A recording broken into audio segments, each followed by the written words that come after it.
Hello and welcome to the Ohio Arts Council's Rife Gallery. It's an Honor to Be Here exhibition's DIY Ekphrastic writing workshop.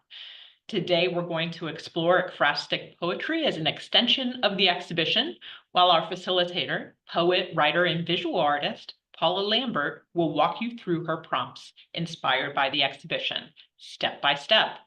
Please note there will be dedicated pause points in the video, but please work at your own pace and use the video as you need. All right, welcome, Paula. Thank you. Very nice to be here. Indeed, it's an honor for me to be here.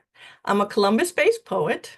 I've published 9 collections of poetry, and in recent years, I've been interested in the intersection of poetry and science. My eco-poetry is inspired by an interest in birds and my own concern for the environment. Ekphrastic poetry, which we're here to try our hands at, is poetry inspired by other creative works, in this case, the visual art included in this exhibit. Let's take some time to think about the title of the show. It's an honor to be here. Then we'll look at our prompts. So what about this title? Let's warm up. What are the connotations of honor? In this moment, what is here? Here in your room? Here in your city? Here on this earth? Or maybe just alive? Take about 3 minutes to write and warm up.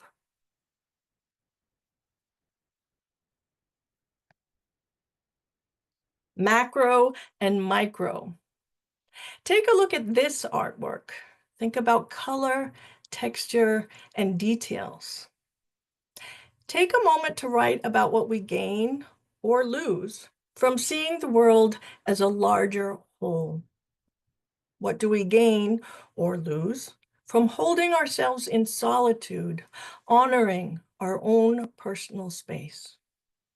You might pause the video here and write for just a few more minutes.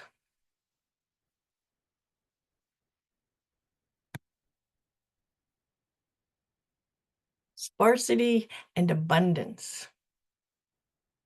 Fitzsimmons here suggests that removing animals from their wild settings seems to make them more approachable.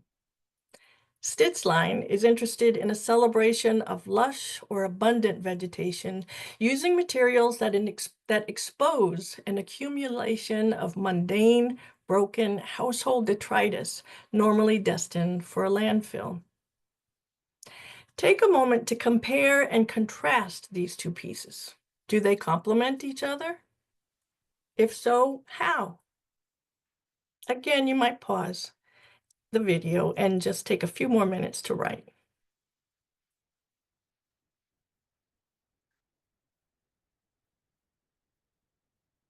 Decoys. Father and son duo Luke Costello and Mark Costello are avid bird watchers, wildlife conservationists, and duck hunters who see their functional working tools as decorative art. Does their work conjure memories of traditions within your own family or culture? Write about what other functional working tools might be considered works of art. Take a few more minutes and write your thoughts.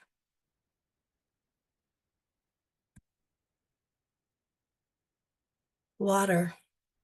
Nick Stull explains that his paintings explore the unrelenting power of water, its agitation and urgency, and how groups of people collaborate and more often collide with it. Water, Stull says, is both foreboding and a way forward. Take some time to explore your own memories and experiences of water. Is it healing? Is it destructive? How might water help us all to find a way forward? Take several more minutes here to write your thoughts.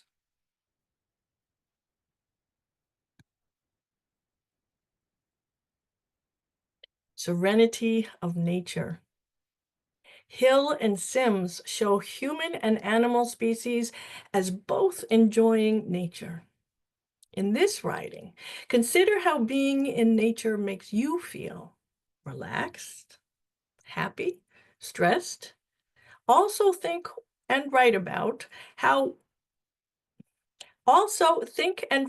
how we might reconcile the need for both human and animal species to retain this kind of serenity in an untouched natural world. A few more minutes for this final prompt.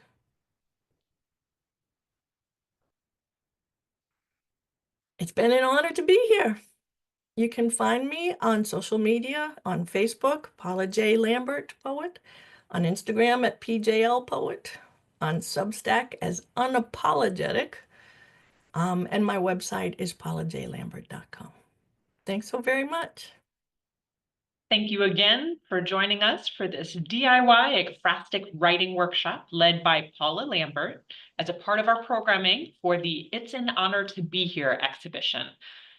I'd like to give a special thank you to Paula for the generosity of her time and talent, to our curators, Maddie and Maria, as well as to the Ohio Arts Council's board, the Ohio legislature, and the governor, who support the Ohio Arts Council, this great space, and of course, Ohio artists. Thanks everyone, and have a great day.